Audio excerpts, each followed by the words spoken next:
Okay, last night out here. Everything's quiet. The moon is... The wind was barely audible, just the faint rustling of pine needles and the soft crackle of a small campfire. She was smiling, speaking into the camera with the relaxed tone of someone who felt completely safe, someone used to documenting her life for others. Her voice fills the screen for 10 seconds. Then something changes. She stops. Her face stiffens. She turns her head, eyes darting to the darkness behind her. The video ends before she says anything else. It was posted at 9:43 p.m. on May 17, 2023, from a wooded pullout near Zigzag Mountain, just west of Oregon's Mount Hood.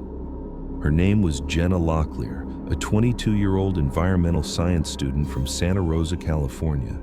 She'd taken a short solo trip to clear her head after finals and planned to hike a well-known stretch of the Paradise Park Trail the following morning.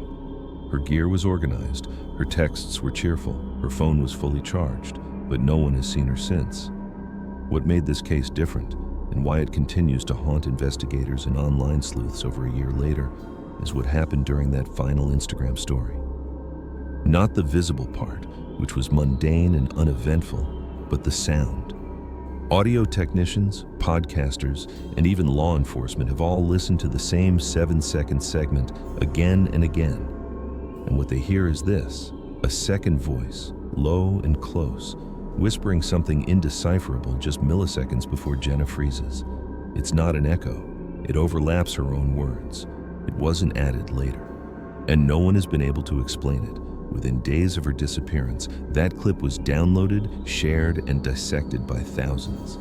Some say the whisper sounds like a warning. Others claim it's just forest noise, wind maybe, or a trick of compression. But for Jenna's parents, there's no debate. Her mother heard it once and couldn't bear to listen again. Her father won't let it go. He's the one who found her car. He's the one who plays the clip at town halls and search meetings, holding his phone up with a trembling hand, asking if anyone else hears what he does. The police opened an investigation. Rangers combed the trails. Drones and dogs were brought in, but no trace of Jenna has ever been found. No boot prints, no gear, no confirmed sightings, only the sound. It starts like any other night in the woods, but somewhere between her last words and that sudden glance over her shoulder, the ordinary fractures. And in that moment, something else enters the frame. Something we can't see, but can still hear if we listen closely. Before we continue, I'd love to know, where are you watching from, and what's the strangest place you've ever explored? Jenna Locklear was born on November 8, 2000, in Santa Rosa, California, the only child of Daryl and Monica Locklear. Her parents ran a small landscaping business together, the kind that stayed busy year-round thanks to word of mouth and loyal clients. Jenna grew up between wildflower beds and irrigation timers, tagging along on jobs after school and picking out stones for backyard pathways like she was selecting jewelry. Her dad used to joke that she knew more about native shrubs by age 10 than most of his crew. She didn't rebel against the family business. She studied it. By high school, Jenna had fallen in love with environmental systems and the language of ecosystems. Her room was filled with terrariums and old hiking maps, and she spent weekends sketching plants she found along the Annandale trails. After graduating from Maria Carrillo High, she earned a scholarship to Humboldt State, where she declared her major in environmental science with a focus on forest ecology. She was in her senior year when she vanished.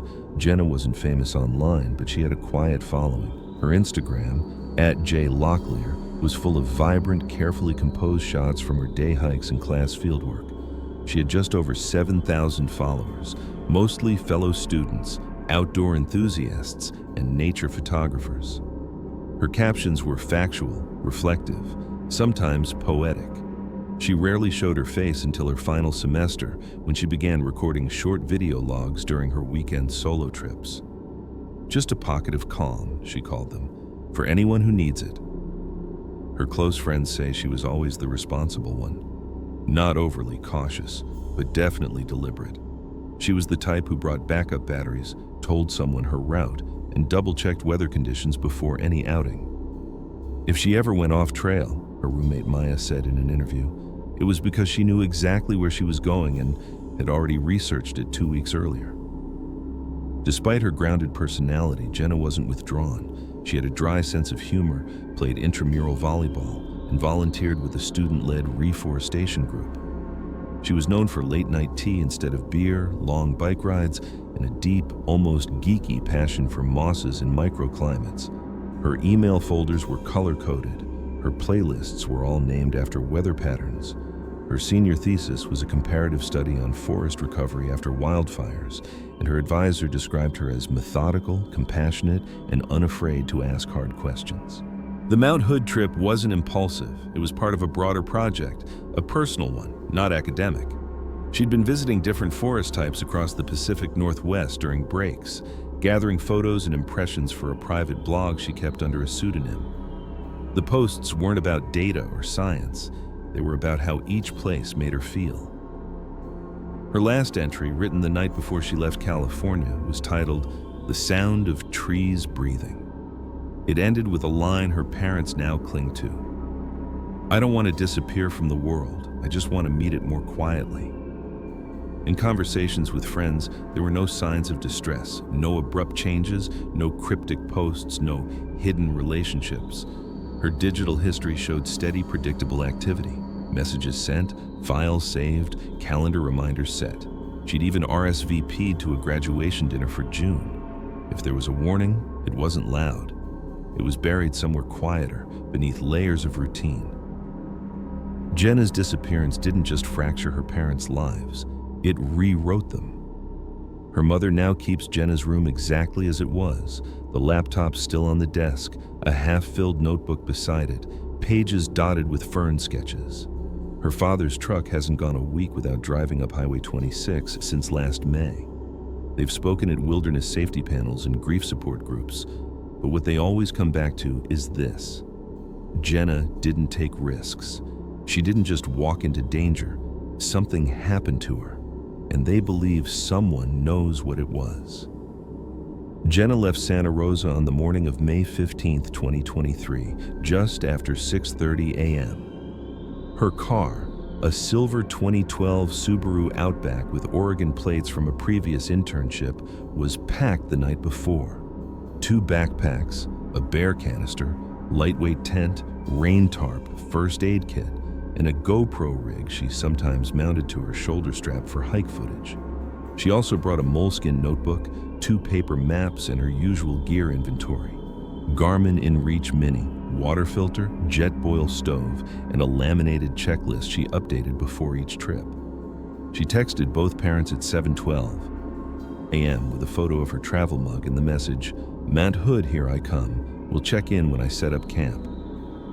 Her route took her north up I-5 through Eugene, then east toward Government Camp via Highway 26. According to surveillance pulled later, her car was recorded at a Shell station outside Bend around 12:45 p.m. She filled up, bought a Cliff Bar, and was back on the road in under 10 minutes. At 2:08 p.m., her phone pinged a tower near Rhododendron. After that, she went off-grid, not unusual in the Mount Hood National Forest, where coverage drops in and out depending on elevation and proximity to clearings. Jenna had planned to set up camp near the Paradise Park trailhead, a lesser-used area popular with experienced hikers seeking solitude. Her intended hike looped southeast toward Zigzag Canyon, curving west along the Timberline Trail before returning through a section of forest near Split Rock. Total loop distance, just under 10 miles. She'd noted the snow level was still high in some areas, so she packed microspikes and thermal liners, even though daytime temps were in the 70s. She told Maya, her roommate, that she was hoping for some peace and silence, just 2 nights with trees and skiing. No phones, no people, just me. Jenna never posted details of her exact route publicly, but she did mention the general area to a classmate who had hiked the same section the previous summer. She asked a lot of questions about runoff crossings, the classmate later told investigators. Not worried, just curious. Typical Jenna. At 5:37 p.m. on May 15th, she posted a photo to Instagram, a sliver of sunset over layered peaks, her boots just visible in the frame. The caption read, One night down, not a soul around, heaven. Her parents received a scheduled check-in message from her Garmin at 6:02 p.m. confirming she had made camp. She attached GPS coordinates that placed her roughly 0.3 miles west of Zigzag Mountain at a flat patch near a small stream. On the evening of May 17th, 2 days into her trip, she uploaded a short Instagram story. It was one of her usual firelight monologues, just over 10 seconds. She was seated cross-legged on a foldable pad, the flames illuminating half her face. She looked calm, even a little sleepy, and said, "Okay, last night out here. Everything's quiet. The moon is..." Then the moment. A small intake of breath. Her eyes cut to her right. Her head turns slightly, and the clip ends. That was the final confirmed transmission. Her phone's auto-upload pushed the video live within a minute, time-stamped at 9:43 p.m. No further Garmin messages were sent. She missed her expected check-in on the morning of May 18th. That's when the slow unraveling began. Later analysis showed that Jenna's phone stopped transmitting entirely at 10:01 p.m., either powered down or disabled. Her GPS beacon, which normally pinged every 30 minutes, showed its last known location just 400 feet east of her camp, in the direction she looked during the video.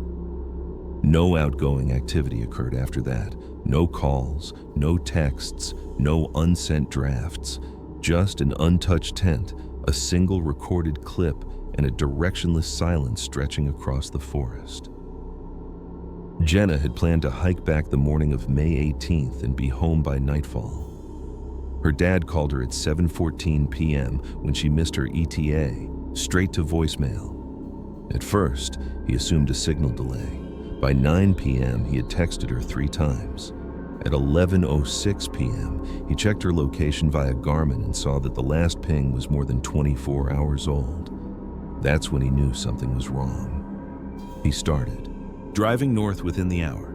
Daryl Locklear reached government camp just before dawn on May 19th. The drive from Santa Rosa had taken him nearly 10 hours, but he didn't stop. He pulled into the ranger station at 5:12 a.m., eyes bloodshot, clutching a printed map with his daughter's GPS coordinates marked in red. "My daughter's missing," he told the woman at the counter. "I know exactly where she was camping." She called for a field ranger immediately. By 6:45 a.m., Daryl was following a Forest Service truck up a rutted road toward the Zigzag Mountain access trail. He hadn't slept. He hadn't eaten. He just wanted to see where Jenna had pitched her tent. Rangers tried to temper his expectations. People missed check-ins all the time, but he wasn't listening. He knew her. She didn't go off schedule. She didn't miss calls. If she was going to be late, he later said, she would have told us exactly why, exactly when, and exactly what mile marker she was passing when she lost service. They reached the GPS location by mid-morning. Jenna's tent was still there, partially zipped with both hiking poles leaned carefully against a tree.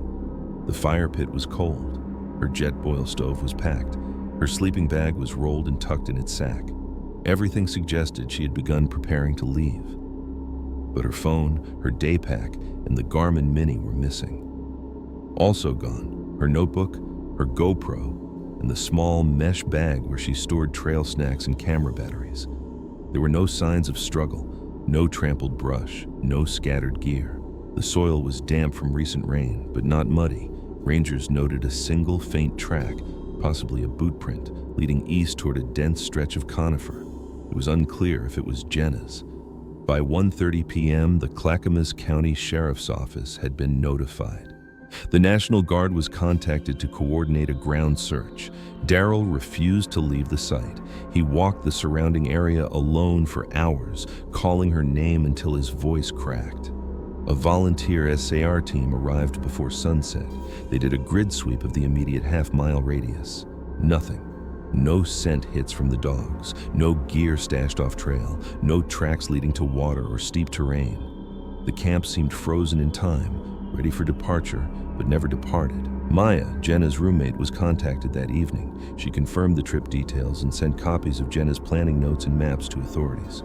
One document caught their attention, a hand-drawn loop highlighting areas of interest, including a side spur off the Timberline Trail that led to an unofficial viewpoint, locals sometimes called Echo Bluff.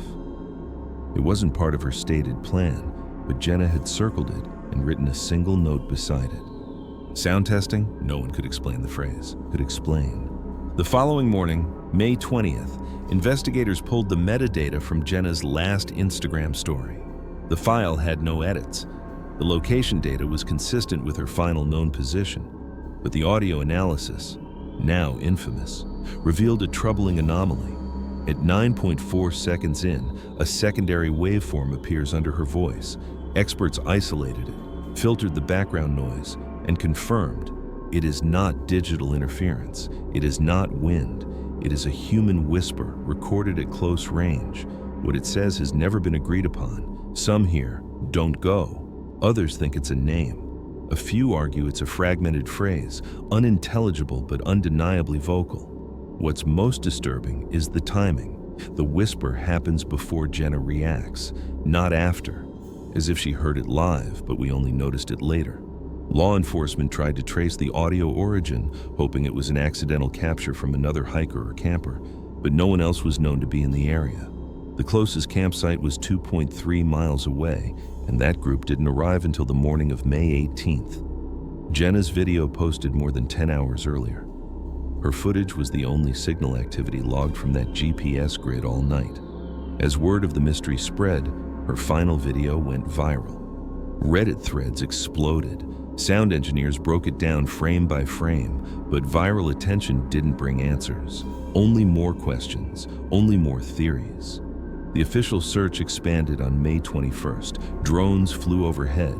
Heat-sensing equipment scanned the canopy. SAR teams worked in 12-hour shifts. The terrain was brutal. Steep gullies, thick understory, sudden weather shifts.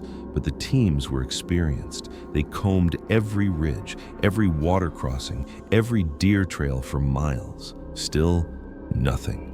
Not a shred of clothing, not a broken strap, not even trash.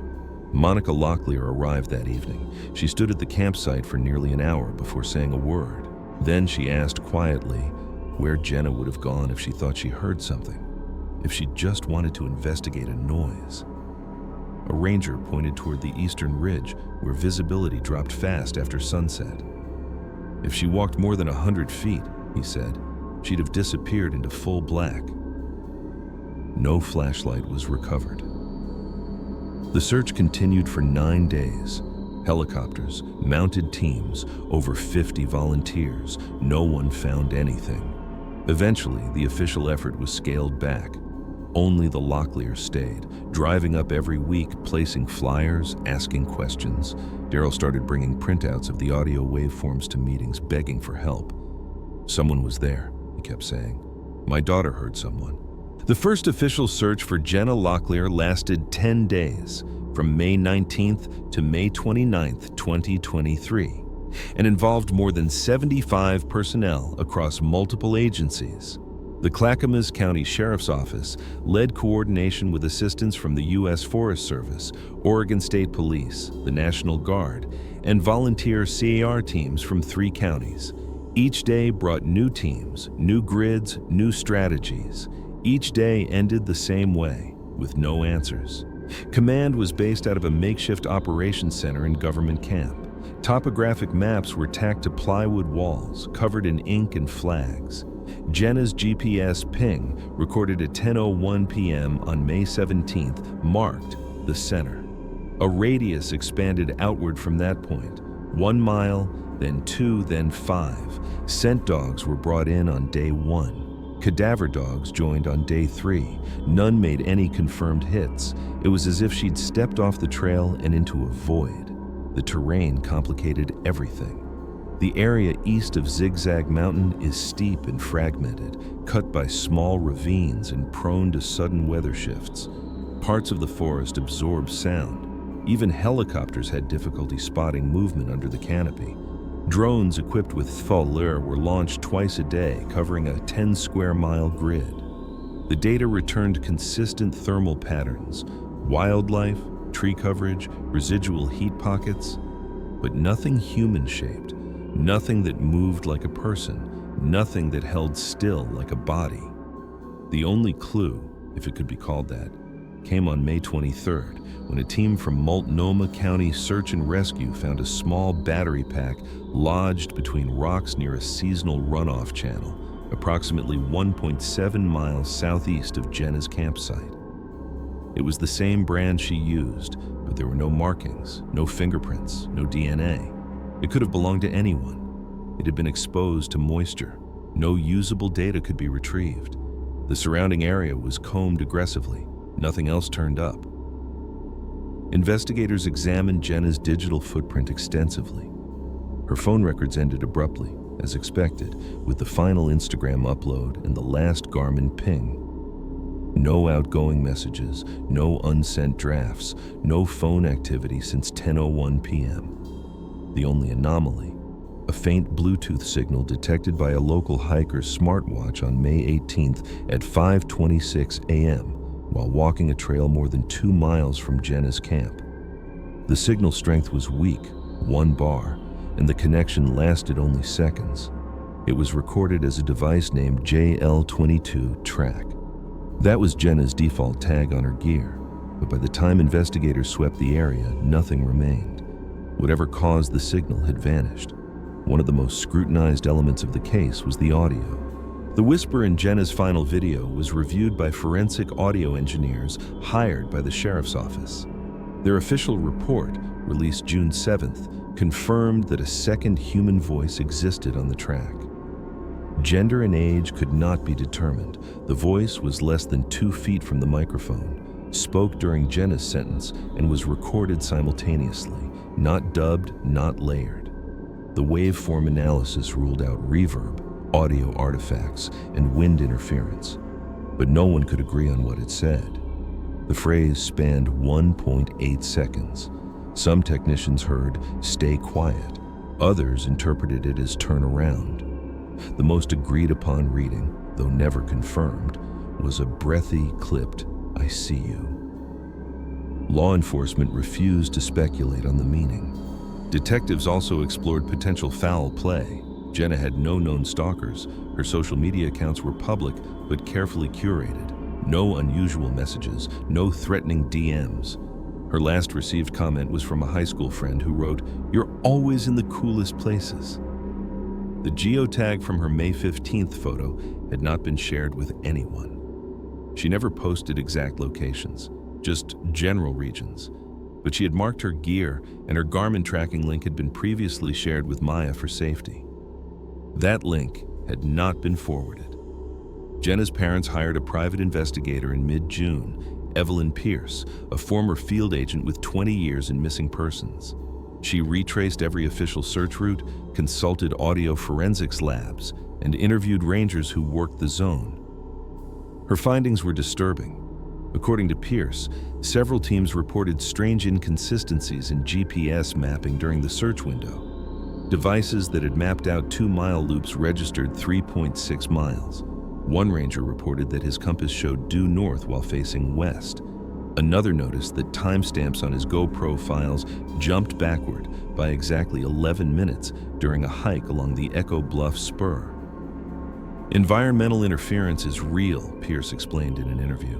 But that level of distortion across multiple devices clustered around a specific 800-foot area suggests something more.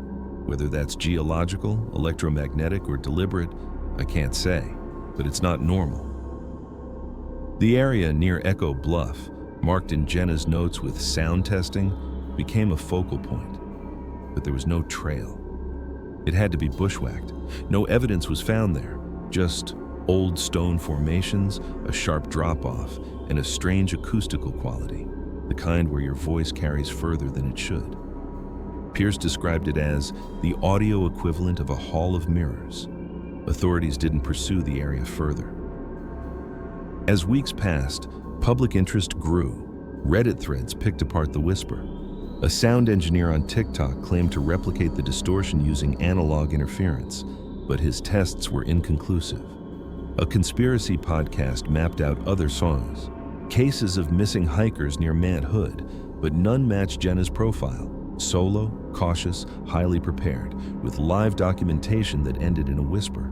By July, the official case was marked as unresolved, no active leads, no confirmed sightings. Jenna's gear was never recovered. Her parents offered a $25,000 reward.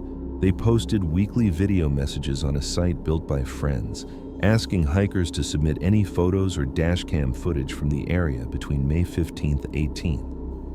One submission showed a flicker of light in the distance, time-stamped 9:46 p.m., just after Jenna's video.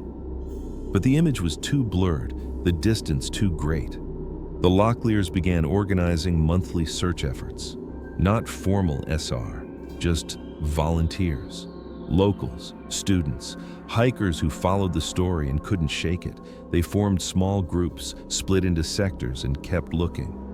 Daryl walked the same route again and again. Every time he stopped at the clearing where Jenna last filmed, every time he looked toward the trees where her head turned, every time he whispered her name. From the outset, authorities treated Jenna Locklear's disappearance as a missing hiker case with probable environmental causes.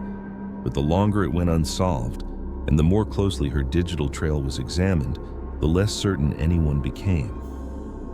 Over time, three main theories emerged: accidental death, foul play, and an anomaly tied to the unexplained acoustic features of the region. The official theory is straightforward. Jenna got disoriented after leaving her tent, likely to investigate a sound, and succumbed to the elements or an accident.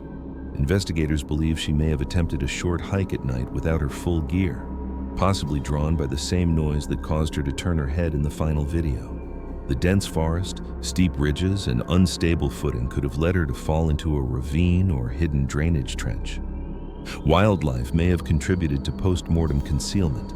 According to the sheriff's office, this is the most statistically likely outcome, especially in terrain as rugged as Mount Hood's southern flank.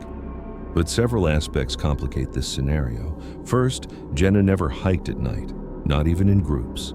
Her closest friends all say she had a hard rule: camp by sunset, no exceptions. She once turned around on a trail rather than risk setting up late. Second, if she had left to investigate something, why bring her Garmin Mini but not her flashlight? And third, search teams covered every nearby ravine, gulch, and depression within a 2-mile radius, thoroughly, repeatedly, with specialized equipment. No body, no clothing, no disturbance, nothing. The second theory is darker. Someone was out there with her. This idea hinges entirely on the whisper. Forensic analysis confirms a second voice, recorded in real time, less than 2 feet from Jenna's microphone. Audio specialists have ruled out common causes: wind, equipment feedback, audio overlay. Multiple independent labs concur. This was a human voice, present at the moment of recording, recorded on the same microphone as Jenna's voice, with 0 delay. If someone was standing close enough to whisper into her camera mic, they were inside her personal space. Supporters of this theory point to her facial reaction, not panic, but alertness. A fast glance to her right, pupils dilating, expression flattening, like someone realizing they're no longer alone. This wasn't a bear or a rustle in the woods. It was human, deliberate. The idea of a predator, someone silently stalking a solo camper, is terrifying but not without precedent. A registered sex offender had been arrested near Lost Lake in 2021 after approaching solo female hikers at dusk. Another man was detained in 2020 for impersonating a ranger along the Timberline Trail. Neither were linked to Jenna's case, but they proved one thing: even in protected forest, not everyone is there for nature. The problem is lack of evidence. No second set of footprints, no foreign DNA, no vehicles caught on trail cams, no reports of suspicious people. Even the one potentially related data point, the smartwatch Bluetooth ping on May 18th, didn't yield further leads. If someone followed Jenna, they left nothing behind. The third theory has no formal name, but it centers around Echo Bluff and the strange properties of sound in the region. Jenna had circled the area in her trail notes with the phrase sound testing, and that term has triggered intense speculation. Could she have experienced a sound-related phenomenon? a type of infrasound known to cause nausea, anxiety, or disorientation in humans? Could the acoustics near Echo Bluff distort spatial perception enough to confuse even an experienced hiker? Environmental infrasound is real. Certain frequencies, caused by wind passing through rock formations or by geological shifts, can affect inner ear function and perception. The bluff's natural shape, a concave cliff edge with dense forest below, is consistent with what sound engineers call a low-frequency resonance trap. Some searchers who visited the area described feeling lightheaded, disoriented, or watched, though those effects were temporary. This theory holds that Jenna might have heard something, a voice, a noise, even her own echo manipulated by terrain, and followed it. In that disoriented state, she may have walked off the bluff's edge or wandered far enough into the woods that recovery became impossible. But again, there's no physical evidence. Some suggest she left voluntarily. A fugue state, a planned disappearance, even a staged vanishing meant to highlight environmental issues. But those closest to her strongly reject the idea. Jenna had firm plans. She'd RSVP'd to graduation events. Her digital life showed no anomalies, no secret aliases or hidden accounts. Nothing about her preparation, from the organized tent to the timed check-ins, pointed to someone trying to disappear. As of now, investigators have no suspects, no confirmed sightings, and no new physical evidence. Every lead has collapsed under scrutiny. Every trail, literal and digital, ends in the same place, a whisper in the dark, a turn of the head, and then silence. 5 months after Jenna Locklear disappeared, a hunter named Nathan Brossard was hiking a game trail northeast of Zigzag Mountain, about 4 miles from Jenna's last known location. It was late October. Cold had returned to the forest, the first frost already coating the edges of fallen logs. He was tracking elk when he saw something out of place near the base of a cedar, a fabric strap wedged under a rock. It was green, worn, half buried. He pulled gently, and a small nylon pouch came loose. Inside, a cracked solar battery, 2 granola wrappers, and a rolled-up page from a spiral-bound notebook. There was no name, no markings, but Jenna's case had been covered widely, and Brossard immediately drove to the ranger station. Investigators confirmed the pouch belonged to Jenna within days. Her parents identified the notebook fragment. It matched one she carried during fieldwork, with a smudge of her handwriting visible on the inside seam. Wind increasing, no birds. The rest of the page had been water damaged and was barely legible, but one line stood out. Written in all caps, in shaky handwriting, "The sound isn't outside." The location where the pouch was found was odd. It sat on the far side of a steep ravine that wasn't on Jenna's planned route. The incline was severe, and even experienced hikers avoided it. SAR teams had searched the general area, but not that specific pocket. It was hidden by brush and only accessible via a narrow deer path. The assumption had always been that Jenna had headed east or southeast. This location was north. Worse, her pouch showed no signs of long-term weathering. Despite sitting outside for months, the contents weren't sun-bleached or mold-covered. Investigators estimated it had only been there a few days, weeks at most. This raised a new and deeply disturbing question. Had Jenna, or someone with her belongings, placed the pouch there recently? The area was searched again, this time with renewed urgency. Drones and ground teams swept a 3-mile radius around the discovery site. A single partial footprint was found in soft soil nearby, smaller than average, consistent with Jenna's known boot size, but it couldn't be dated or definitively linked. Then came another twist. On November 18th, a drone survey team analyzing thermal imaging from the new search detected a brief flash of light in one frame at 6:41 p.m.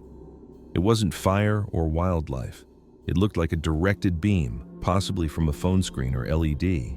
The location was just under 400 yards from the pouch site, deep in a brush thicket. A ranger team was dispatched immediately. They found nothing, but they noted something strange. Several branches in the thicket had been recently snapped at head height, not torn by weather, snapped deliberately. as if someone had moved through quietly not long before.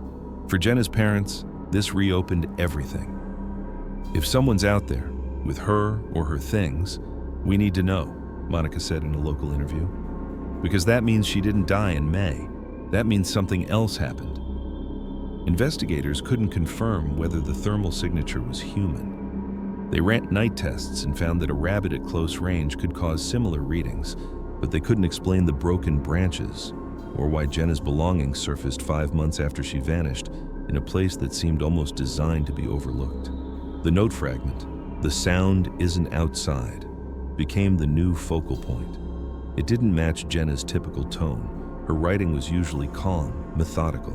This was frantic, larger than normal, unfinished. Her father believes it was written under stress, possibly fear. "It means she heard something in her head," he said. "Not an animal, not a person, something else." Psychologists consulted on the case have suggested an episode of auditory hallucination brought on by dehydration, isolation, or psychological stress. But Jenna had no history of mental illness. She was well-fed, well-rested, and had food remaining at her site. Nothing supports a break from reality. The notebook page was sent to handwriting analysts, but the damage made full authentication impossible. The ink matched one of the pens Jenna had packed. That's all they could confirm. No additional items have been recovered since. No new signals, no sightings, no remains, just one pouch, one sentence, and a cold patch of forest that refuses to give back the rest. As of December 2025, the disappearance of Jenna Locklear remains an open investigation, but it's technically classified as a cold case by the Clackamas County Sheriff's Office. There are no active leads, no scheduled searches, and no suspects. The official statement from law enforcement is cautious. They remain committed to reviewing any new information as it arises and encourage the public to report even seemingly minor tips.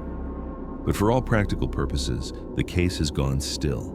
Jenna's parents haven't stopped. They relocated temporarily to Oregon, renting a small house near rhododendron. From there, they coordinate with volunteers, maintain an awareness site, and organize monthly drives along Jenna's last known routes.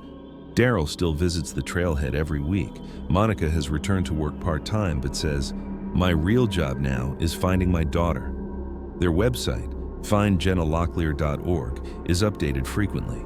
It hosts a full archive of her social media, drone footage submitted by hikers, an interactive timeline, and a transcription of the now famous audio clip. A small tech community continues to analyze the clip, applying newer AI-driven audio forensics tools in hopes of extracting more from the whisper. So far, no breakthroughs, just cleaner versions of the same chilling sentence, or what people think is a sentence. In early 2024, a short documentary aired on public television in Oregon. Titled "One Whisper, No Trace," it re-examined the case and included interviews with searchers, friends, and sound engineers. The documentary revived interest briefly, leading to a new wave of tip submissions, most dead ends. One hiker claimed to see light signals from a ridgeline after dark in August 2024, but when rangers checked, there was no trace of anyone. The Locklears continue to lobby for expanded searches and technology funding for wilderness investigations. They've spoken at university panels about solo hiking safety and digital documentation in missing persons cases. Their advocacy helped push for Oregon's 2024 Remote Recovery Grant, which now offers funding to install long-range trail cameras and passive listening stations in high-risk areas of public land. None have picked up relevant data near Zigzag Mountain. Not yet. Jenna's case has become a reference point, cited in hiking forums, safety blogs, and university classes as a modern cautionary tale. Not just because she was prepared and experienced, but because she was visible, connected, documented, and still, she vanished. Her campsite remains untouched, marked now by a small memorial stone set by her parents. People still leave things there. Notes, flowers, sometimes a smooth stone with initials carved into the surface. The forest has reclaimed much of it, but the fire pit is still visible. So is the view she had the night of May 17th. Some hikers say they avoid the area. Others go there intentionally, hoping to feel something, hear something. But so far, the only voice from that clearing is the one that ended in a whisper. There's no resolution in the case of Jenna Locklear, no trail of evidence that leads to a clear conclusion. Just a single moment frozen in digital time, a quiet video, a turned head, a breath that wasn't hers, and then silence. We're left with fragments, a campsite ready for morning departure, a pack found months later in a place no one thought to look, a note that suggests fear, but of what, we still don't know. Jenna's story has no villain, no confession, no concrete answer to offer. It's a mystery wrapped in preparation, surrounded by trees, and made more painful by how close it all felt to being solved. For those who followed her content, who felt like they knew her even through a screen, the story cuts deep. She wasn't careless. She didn't vanish because of naivety or inexperience. Jenna did everything right, and still, something happened. And for her family, the questions never stopped circling. If she was alive long enough to leave that notebook page, why hasn't she been seen since? If someone was out there with her, how did they get so close without leaving any trace? And if it wasn't someone, then what did she hear? Every detail matters. Every discrepancy is a thread. The timestamp mismatch on the audio, the Bluetooth ping with no source, the snapped branches that seemed fresh when they shouldn't have been. None of it adds up. And maybe that's what keeps people coming back to this story. It refuses to resolve neatly. It doesn't follow the rules. Jenna's final message wasn't a scream or a goodbye. It was just a glance, a momentary break in the calm. Whatever came next, the camera didn't capture it. But something did happen. Something that left no body, no struggle, no trace. Only a digital echo that won't fade. So now it's your turn. What do you think happened to Jenna Locklear? Was it an accident in impossible terrain, a predator waiting in the dark, or something else? Something that bent the boundaries of sound, signal, and sense? Scroll back, rewatch the clip, listen again, and ask yourself, if you heard a whisper that no one else could explain, what would you do next?